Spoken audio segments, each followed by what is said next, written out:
Hari ini kita akan lanjutkan kembali, kita akan belajar kebenaran firman Tuhan.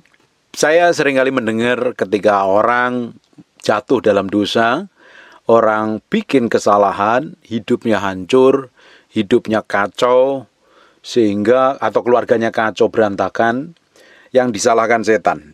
Seringkali setan jadi bulan-bulanan, jadi kambing hitam, iblis jadi kambing hitam. Padahal sebenarnya kita harus sadarin bahwa kalau kita ini nggak menaklukkan diri kita kepada Kristus, kita dikuasain hawa nafsu, ujungnya kita jatuh di dalam dosa. Jatuh dalam dosa. Makanya musuh terbesar sebenarnya bukan roh-roh jahat di udara.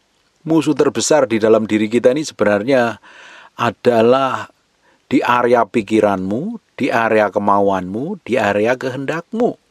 Semua setan dan roh jahat di udara, kita tengking, kita usir pakai nama Yesus, dia kabur. Ratusan kali banyak kali saya melayani pelepasan orang kerasukan setan dan lain sebagainya.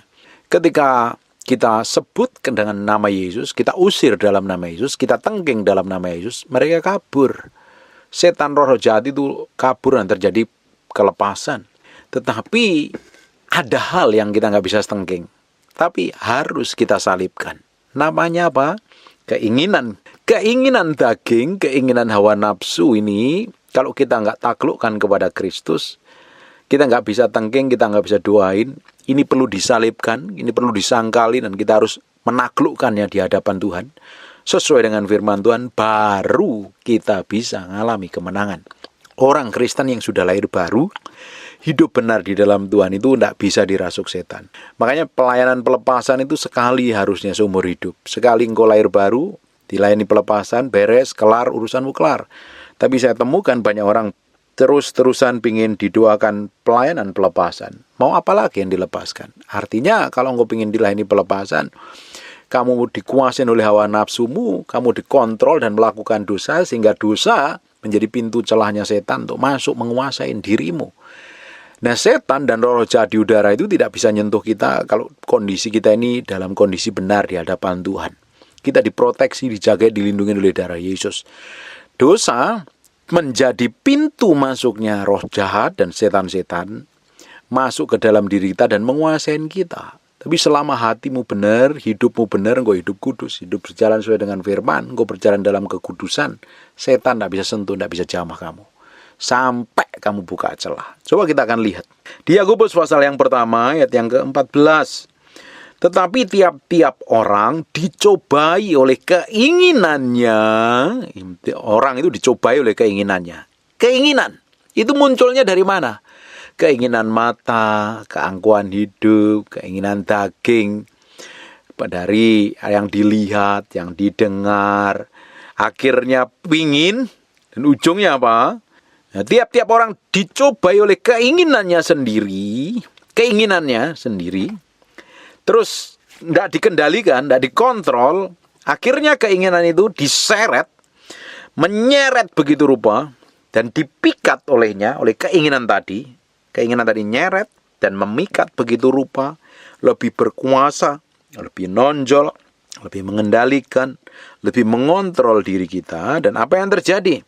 Dan apabila keinginan itu telah dibuai, keinginan tadi telah dibuai, ia melahirkan dosa. Keinginan dibuai itu diapain? Dari pertama, contoh ini. Ketika Bapak Ibu memikirkan, ngelihat yang laki-laki ngelihat perempuan, yang perempuan ngelihat laki-laki. Pertama melihat, mulai naksir, mulai dekat-dekatan. Dan akhirnya mulai tukar WA. Dari tukar WA oleh chat-chatan. Mulai bikin janjian, mulai dekat dan lain sebagainya. Akhirnya jatuh di dalam dosa perzinahan. Itu sudah dibuai.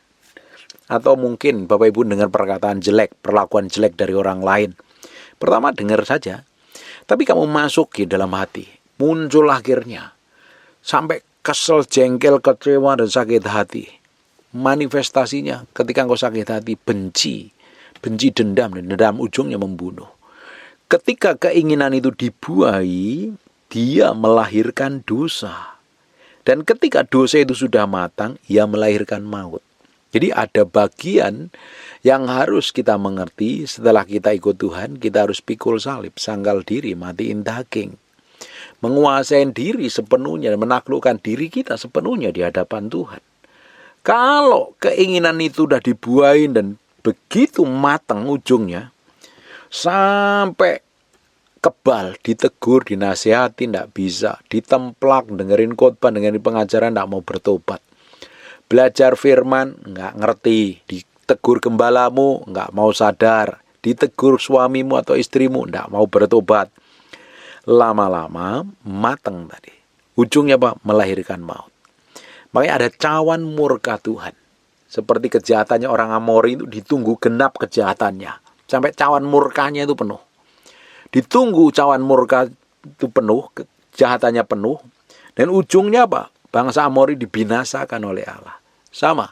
Dengan semua tindakan jahatmu hari ini, semua kejahatanmu apapun namanya, mungkin kebencian, dosa, perzinahan, apapun lah namanya dosa yang tidak berkenan di hadapan Tuhan. Kamu hari ini melakukannya, bohong, menipu dan lain sebagainya, korupsi dan lain sebagainya. Kelihatannya baik-baik saja. Sudah gonta-ganti pasangan, ya aku masih baik-baik saja. Bahkan ada yang suka gonta-ganti pasangan, kumpul kebo, masih tetap pelayanan juga tetap. Masih ada itu model-model kayak begitu. Kelihatannya Tuhan gak hukum. Sebenarnya kalau Tuhan gak hukum itu sebenarnya Tuhan tunggu kamu tuh bertobat. Tapi kalau engkau tetap melakukannya sampai cawan murka itu genap, dan ujungnya kejahatanmu begitu mateng, kamu gak akan diselamatkan lagi. Akhirnya apa? Melahirkan maut, kematian kekal. Kalau sampai hari ini Bapak Ibu bikin dosa, bikin kesalahan, dan belum ngalamin apa-apa, belum mengalami murka Tuhan, berjalan dengan baik, kamu masih diberkati, semuanya kelihatan baik, bahwa engkau bisa berzina, bisa kumpul kebo, bisa punya simpanan dan lain sebagainya, dan kamu tetap pelayanan, bisa yang seperti itu, bisa berkhotbah, bisa tetap jadi gembala dan lain sebagainya, bisa tetap kelihatan jadi jemaat yang gak bercacat celah, bisa, engkau bisa melakukan seperti itu. Tapi ketika kejahatanmu tadi genap, ketemu murka Tuhan, kejahatan sampai matang, kamu ujungnya binasa loh. Selama kamu melakukan dosa dan belum ada murka Tuhan, artinya Tuhan tunggu kamu bertobat. Kalau enggak, hancur hidupmu, ruwet hidupmu, nanti binasa loh. Buat apa sih kita ngejar kepuasan daging dan hawa nafsu kita di dunia ini? Tidak ada gunanya sama sekali. Bapak Ibu, kita hidup di bumi ini hanya sementara. Dan harus kita pakai kehidupan yang sementara ini hanya untuk nyenengin Tuhan harusnya. Tapi banyak orang fokusnya di hal yang sementara ini. Memuaskan hawa nafsunya, memuaskan keinginannya, memuaskan egonya, memuaskan harga dirinya. Semua keinginan daging dan hawa nafsu itu ketika kamu beri makan terus, ujungnya apa yang terjadi? Kamu akan menjadi orang yang keras kepala, egois. Ditegur tidak bisa, dinasihati tidak bisa. Tinggal tunggu waktu. Cawan murka itu penuh dan kamu akan ketemu kebinasaan. Karena keinginan itu telah dibuai, ia melahirkan dosa. Dan apabila dosa itu sudah matang, ia melahirkan maut. Belajar. Dimulainya semuanya dari mana? Dari keinginan kita. Keinginanmu itu munculnya karena hawa nafsumu. Keinginan itu munculnya dari hawa nafsu yang tidak terkendalikan. Yang mengembara kemana-mana. Ada orang yang berzina itu. Dimulainya kan dari saling lihat dan lain sebagainya. Ujungnya dipikat begitu rupa, berhawa nafsu dan akhirnya jatuh dalam dosa perzinahan. Kamu nggak bertobat, ujungnya kamu akan ketemu murka Tuhan loh. Hari ini masih ada kesempatan bertobat dan balik sama Tuhan. Jangan dikit-dikit nyalain setan, koreksi diri itu loh. Wong karena kamu dikuasain hawa nafsu, nggak bisa ngontrol, nggak bisa mengendalikan, belanja terus, nggak bisa kelola uang dengan baik, belanja dengan hal yang memuaskan keinginanmu, nggak taunya terjerat hutang dan lain sebagainya. Terus yang disalahin setan, kamu yang salah, kamu yang perlu bertobat, kamu yang berubah. Setan itu bisa masuk dalam diri kita kalau ada dosa. Kalau dalam dirimu tidak ada dosa, setan nggak bisa sentuh kamu. Dosa dimulainya dari keinginanmu yang dibuai. Dan ujungnya melahirkan dosa. Dosa itu matang, sudah telat kamu bertobatnya. Ujungnya kamu akan binasa. Tidak peduli kamu udah Kristen dari lahir, nenek moyangmu orang Kristen. Tapi kalau melakukan dosa, ujungnya engkau akan binasa. Banyak orang berpikir, yang penting aku kan orang Kristen rajin ibadah, aku udah percaya Yesus, aku bebas melakukan ini dan itu. Ngawur kamu. Alkitab katakan kok, hanya orang yang suci bisa melihat Tuhan kok.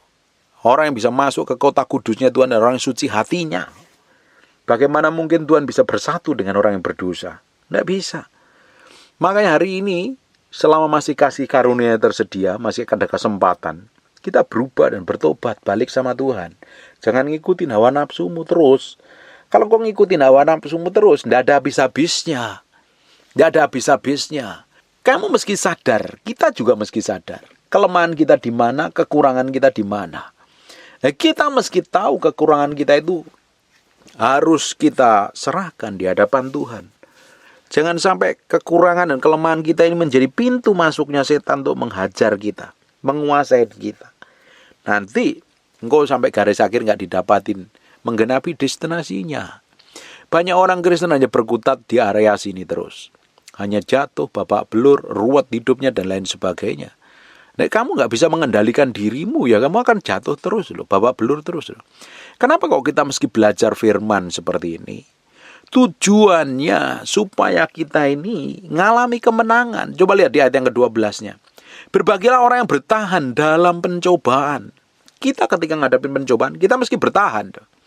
Bertahan. Fokusnya sama Tuhan. Jangan menyerah. Tetap memilih untuk hidup benar. Tetap memilih untuk memiliki motivasi hati yang murni. Hidup dalam kekudusan. Hidup dalam kesucian. Berbahagialah orang yang bertahan dalam pencobaan. Sebab apabila ia sudah tahan uji, ini orang tahan uji ini sudah terbukti motivasinya takut akan Tuhan, murni hatinya. Hidupnya hanya difokuskan untuk nyenengin Tuhan. Tidak tergoda, tidak jatuh. Ia akan menerima mahkota kehidupan yang dijanjikan Allah kepada barang siapa yang mengasihi dia.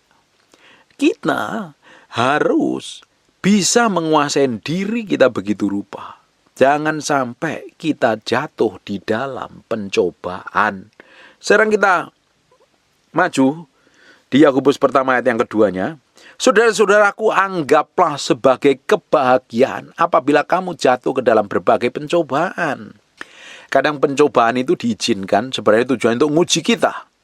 Sebab kamu tahu bahwa ujian terhadap iman itu menghasilkan ketekunan. Kalau kita teruji dengan pencobaan itu kita lulus, kita menang, kita menghasilkan ketekunan. Tapi ketika diuji banyak orang nggak siap sehingga jatuh di dalam dosa. Makanya harus belajar menguasai diri kita, mengenali diri kita siapa. Kita kelemahannya di mana, kekurangannya di mana, itu dibawa dan diserahkan kepada Tuhan.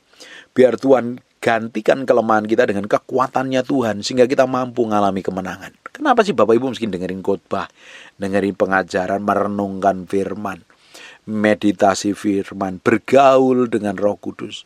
Tujuannya supaya kamu tuh ngerti dan bertindak, bisa menguasai diri dan mengalami kemenangan ketika pencobaan itu datang.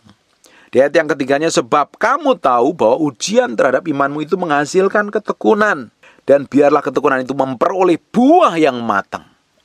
Kalau kamu ketekun, tahan uji, setia, takut akan Tuhan, ujungnya kamu memperoleh buah yang matang.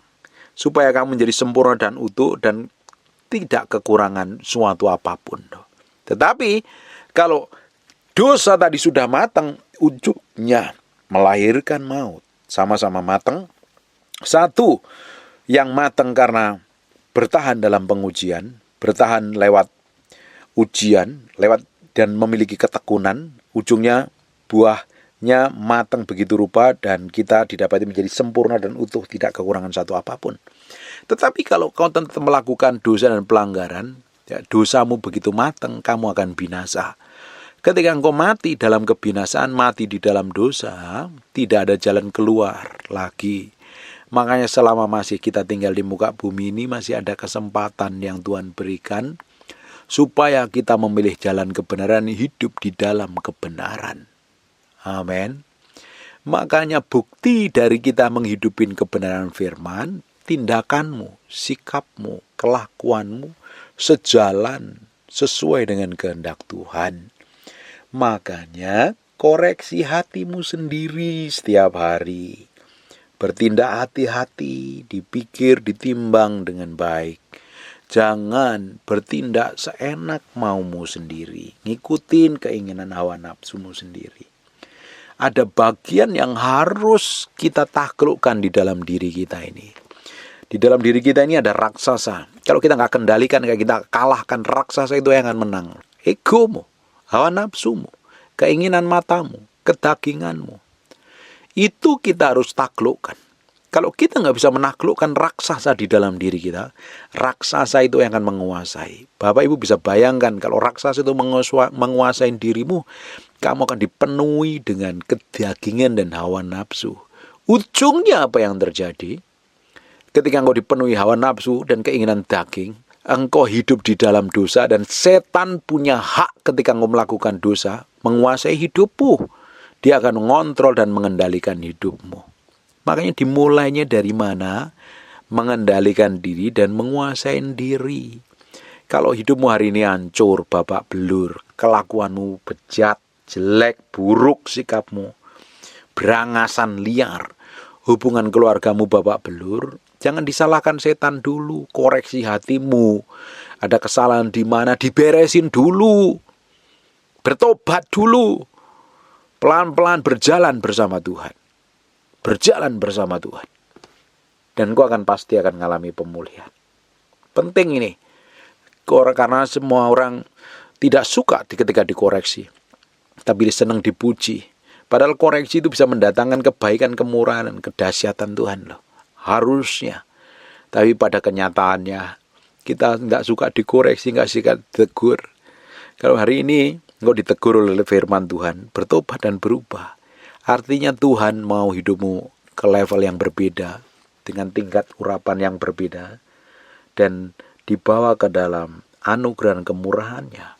Saya berdoa Bapak Ibu, tiap hari engkau mengalami perjalanan hidup yang semakin diubahkan menjadi serupa segambar dengan Kristus. Hidupmu tidak hanya sekedar monoton terus-terusan jatuh dalam dosa, muter-muter dalam kegagalan terus-terusan.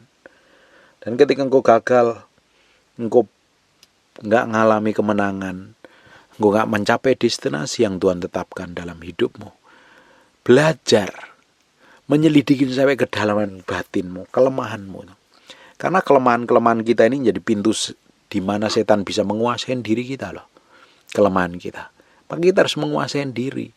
Kelemahan-kelemahan itu kalau kita nggak serahkan kepada Tuhan, kelemahan itu bisa membuat dosa masuk dan kita melakukan dosa. Ketika dosa sudah kita kerjakan dan kita lakukan, setan punya hak menguasai dan mengendalikan diri kita. Belajar menaklukkan diri di hadapan Tuhan sepenuhnya. Supaya apa? Hidup kita semakin hari semakin mengalami kemenangan demi kemenangan. Amin. Coba kendalikan pikirannya yang liar, yang ngawur, yang gak sesuai dengan firman Tuhan. Pikiranmu itu di area jiwa. Beberapa bulan yang lalu, beberapa minggu yang lalu saya sudah sering kali ngomong di area sini. Area yang harus selalu diperbarui di area jiwa. Pikiranmu, kemauanmu, kehendakmu. Harus takluk kepada Kristus. Kalau engkau gak taklukkan pikiranmu, kemauan dan kehendakmu, kamu menjadi orang Kristen yang liar loh. Bisa datang ke gereja, bisa beragama Kristen, bisa rajin memberi persembahan, dari tindakanmu, sikapmu, perkataanmu, perbuatanmu tidak sejalan dengan firman. Di area jiwa ini yang harus kita perbarui setiap hari. Lewat firman, lewat merenungkan firman, lewat menghidupin firman, semakin hari semakin kita berjalan dalam pusat kehendaknya. Dan apa yang terjadi? Kamu diubahkan menjadi serupa segambar dengan Kristus.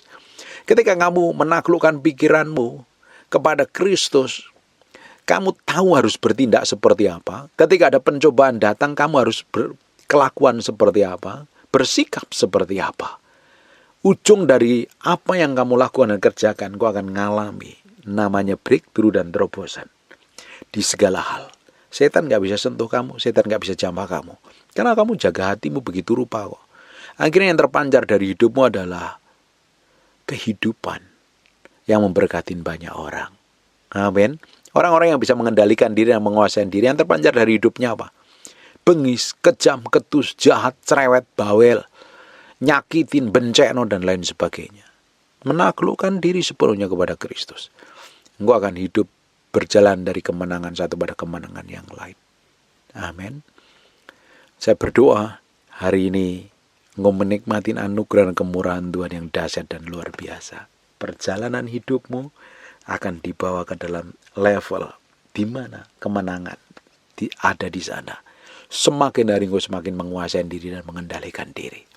Orang yang mengendalikan diri dan menguasai diri tidak mudah jatuh di dalam dosa. Karena dia tahu prioritas dalam hidupnya apa.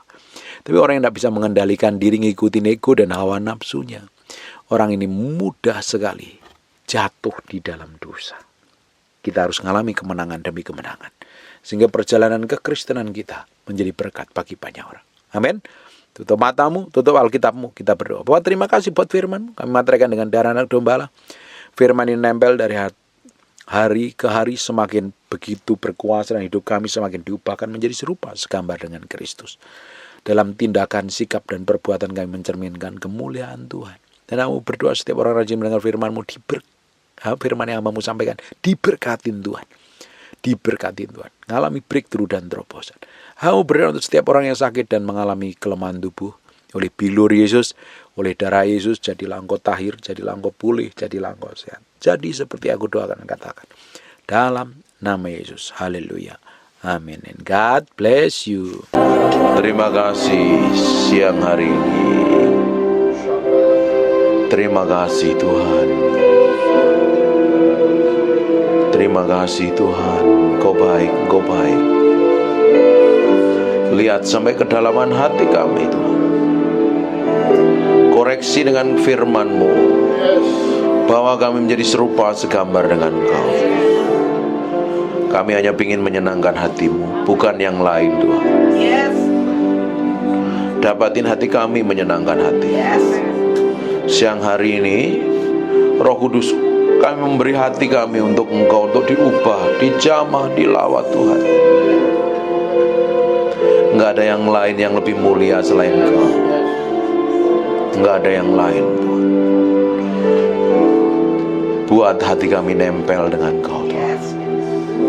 Pikiran dan perasaan kami menyatu dengan Engkau, sehingga kami ngerti apa yang Engkau mau dalam hidup kami. Dalam nama Yesus. Haleluya. Amin. We thank you, we praise you, we adore you.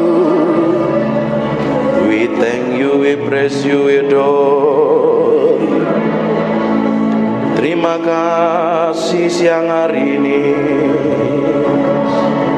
Terima kasih Tuhan. Terima kasih. Terima kasih.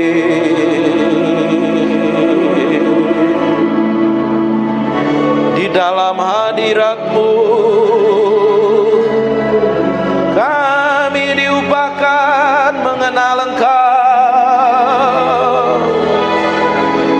Di dalam hadirat-Mu kami mencintai-Mu.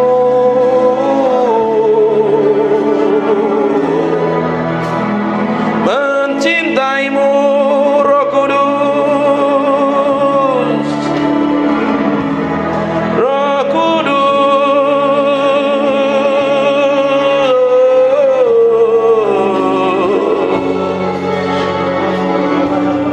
We love you. We praise you, we adore you. Tetap tinggal di dalam hadirat-Mu, sebab kami mencintai-Mu. Oh Tuhan, Tuhan, Tuhan.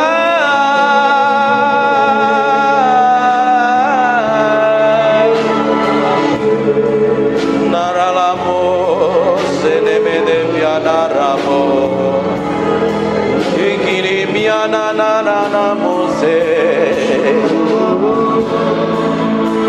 Kiri bien nanamoso.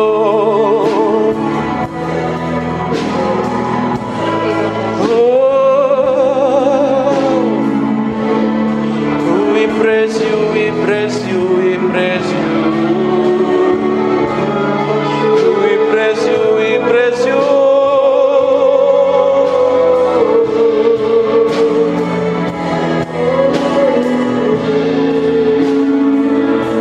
Berlama-lama dalam hadirat-Mu,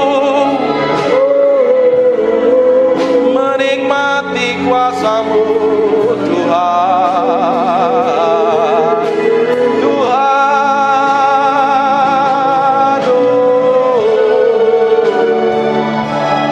inanana lamore, ikinemia nanaranamus. Terima kasih Tuhan. Biar roh hikmat wahyu turun di antara kami, menyingkapkan pribadi-Mu yang ajaib, sehingga kami mengerti kehendak-Mu, berjalan dalam pusat hati-Mu, oh Tuhan. Siang hari ini urapi kami semua tanpa terkecuali. Kami adalah orang yang mencintai-Mu dan mengasihi-Mu.